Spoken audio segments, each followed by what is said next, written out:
mentally, whenever you have an injury or you're trying to recover from an injury, your mental health is 75% of it, if not higher. And I'm in a great place mentally, man.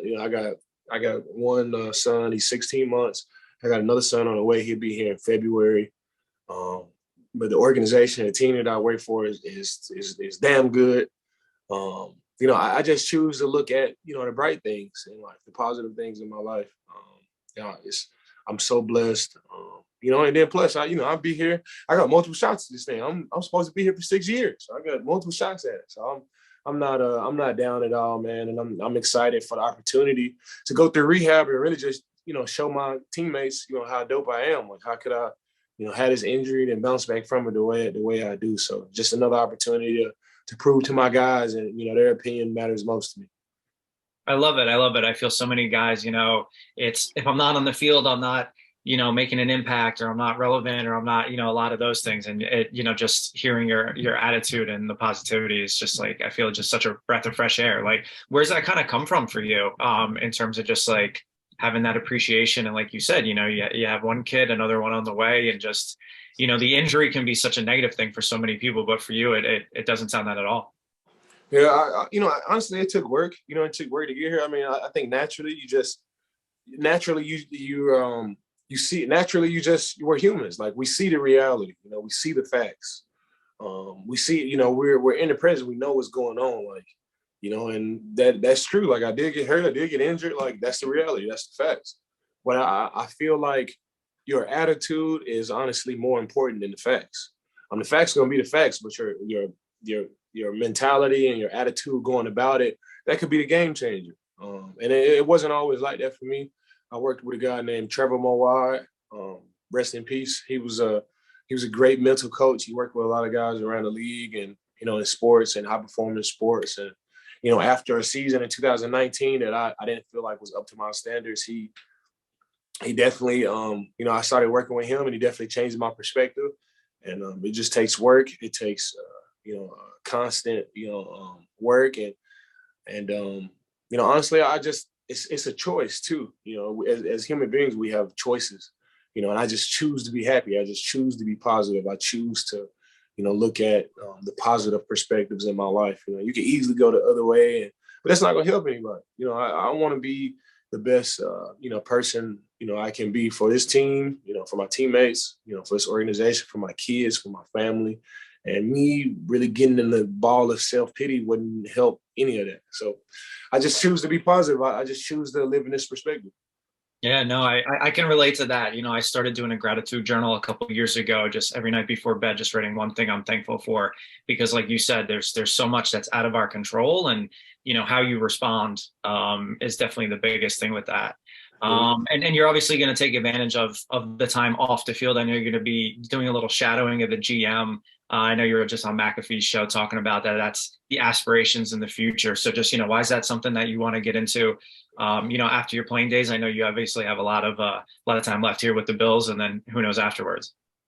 Yeah. Honestly, it's I love playing football. And even the thought of not being able to play football or not being involved in a game is somehow it's just like frightening.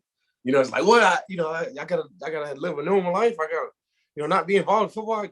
I mean, what I'm gonna do? And really being becoming a GM is a way for me to still stay connected to the game. And obviously you could say would you want to be a coach? And honestly, I got way too much respect for coaches. Like coaches have a hard job. Really anything involved in the NFL, from athletic training staff, strength conditioning, even the media guys and the front office ladies, it's not easy by any means. But being a head coach and coaching, like that, it's one of the toughest jobs out there. Like I'm doing all the say if I'm a coach, I'm researching guys and I'm studying this one of my players, and I'm telling him, do it like this, do it like that, do it like this, and you will be an all pro, we'll win the game, and we'll go to the Super Bowl. They said all you have to do is do this. And what do the players do? They go out there and they mess it up. So you gotta have like patience. You gotta be a great teacher. You gotta work with guys. You gotta be hands-on with guys. And I have so much respect for coaches to be able to do that. And I don't think I would, be able to do that. But I do know what great teams look like, and I do know what Super Bowl teams are made of, not only from a player standpoint, not only from a coaching standpoint, but what the strength and the conditioning coaches look like, the janitors look like, the cafeteria workers. I know what they're supposed to look like. I know what the food's supposed to be like. I've been familiar with great teams, and I've been around great teams. And becoming a GM, working in the front office, being a front office executive, it gives me that opportunity to still stay connected to the game that I love so much. Mm-hmm. And like you said, it's more of that bigger picture stuff instead of just, hey, we need a certain cornerback who can do X, Y, and Z. Let's go out and get that guy. Like you said, it's everything on the field, off the field. Yeah, I mean, it's everything. You're the general manager of the team. It's so much that goes into that. And, of course, finding a great quarterback, franchise quarterback, and finding that franchise corner and building a great defense. That's what it is on the surface. But, to create an infrastructure, a team that can be sufficient and last a very long time and be competitive a very long time. That's where the challenge comes from. And I find that cool and dope and interesting. And then you meet GMs like Brandon Beane, and it just, it makes the job look so attractive. And then you see former players like John Elway and John Lynch be able to do it. It really shows, a little light at the tunnel. Like, hey, maybe, I might be able to do this thing, man. Let me give it a shot. And that's where the dream started for me. Mm-hmm. Obviously, like you said, you're going to be shadowing Brandon a little bit here. Have you reached out to some of those other guys that you just talked about, the former players who are now in that role to kind of talk about maybe the transition or what to expect? No, I haven't reached out yet. I got a great example right here, and I kind of want to use up this resource as much as possible. I'll never be able to use up my resource with Brandon Beane, but I just want to kind of stay here as much as possible with Brandon. And then, of course, I'll reach out. I've already talked to John Elway. I've talked to John Lynch. I've had, real conversations with these guys about, like, becoming a GM. And I know it's not an easy job by any means. Like, it's just not going to happen overnight, and I'm okay with that. Whenever I get the opportunity, whenever the opportunity presents itself for me to become a GM, I want to be tested and tried, and I don't want it to be just, okay, here, you can have the job. Like, whenever somebody sees me with that job, they know, like, I earned it. They know I worked hard for it. They know I did everything to get that position. I don't want it to be like given. I want to be qualified and ready for it. I think being around Brandon and being around this organization, they'll have me more than ready for that opportunity whenever it presents itself. That's awesome. Love to hear it. I know we got a couple minutes left here, and we're obviously here talking about Doritos and triangles and all that fun stuff. And I don't know if you still got it on the back of your head now. Can't tell me. I do. Still got it? All right, there we go. Just, you obviously, you made headlines in the off season, winning the Super Bowl, going to the Bills, and then, with the haircut before even, playing against the Rams. But, talk about that, talk about the work with Doritos, everything you guys are doing, and, some of the fun haircuts and styles you're seeing out there now. Man, it's so cool to have my haircut, triangle haircut that I've been, wearing for the last 5 or 6 years. It's so cool that my haircut caught the attention of Doritos and Frito-Lay, and we teamed up and we partnered with them to invite fans across the country to name that triangle by challenging their own strength, their own self-expression, and give their own personal take, on my haircut. So it's super cool. You can swag it out. You can do whatever you can. Put the triangle, you can do it in your expression, and it's super cool. It doesn't have to be smack dab in the middle of in the back of your head like mine is. You can give your best take on my haircut, and the coolest haircuts, the dopest ones. We're gonna pick a winner out of that, and they're gonna get tickets to Super Bowl 57 to see the Buffalo Bills play somebody in Arizona. So it's super cool to be involved with Doritos and Frito-Lay, man, and for them to want me because of my haircut, man, it's super cool to have this opportunity. That's awesome. Do you know if I did triangles in my beard, would that count, or is it only hair on the top of your head?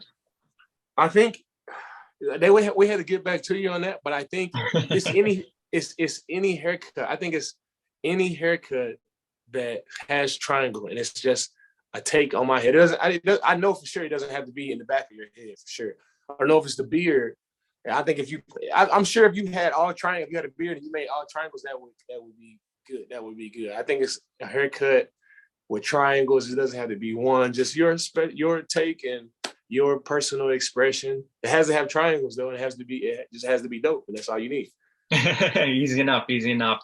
And again, you were talking about the triangles. I know, you post on social media about the haircut and all that stuff like that. Maybe just take me through that again and that kind of the spirituality behind it and why it's so important for you. And like you said, it isn't something that you just were like, I get to do before the first game of season. Yeah, so honestly, I feel like, when Jim Carrey, have you seen a movie like Jim Carrey and the Mask? How the mask just like chose him. Like that's how the haircut. That's how my haircut chose me. It wasn't, it just didn't. I just didn't get in the mirror and say, "Hey, like boom." It's just slowly over time became me.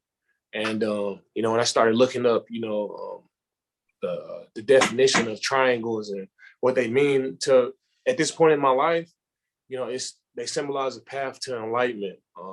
And it has such a deeper meaning than just like hair on the back of your head. I feel like all of this chose me at this point in my life. It was a perfect moment in my life, and it just chose me. The haircut chose me. At first I used to get teased for it, and now it's like cool. So it was like I wouldn't say I could get, I wouldn't say I was getting bullied or anything like that, but it was definitely, people definitely teased me and made fun of me for having this triangle on the back of my head. Not only like people that I work with every day, but like on social media and online, like everywhere. And I just like stay down and really just live in my own truth. And I thought it was cool, and I just stayed cool with it. And then boom, Doritos like thought it was cool too. Frito-Lay thought it was cool too. So, for kids to like be able to see like, bro, like just live your life, man. And if you think it's cool, if you think it's dope, then just do it. Everybody has, everybody's gonna get slack for different things, and it's definitely different. But I'm just, like I said before at the beginning of it, I just choose to really just live in a positive perspective. It's not easy by any means, but I just choose to like live in this perspective. I choose to be positive. I choose to be optimistic, and boom, here we are.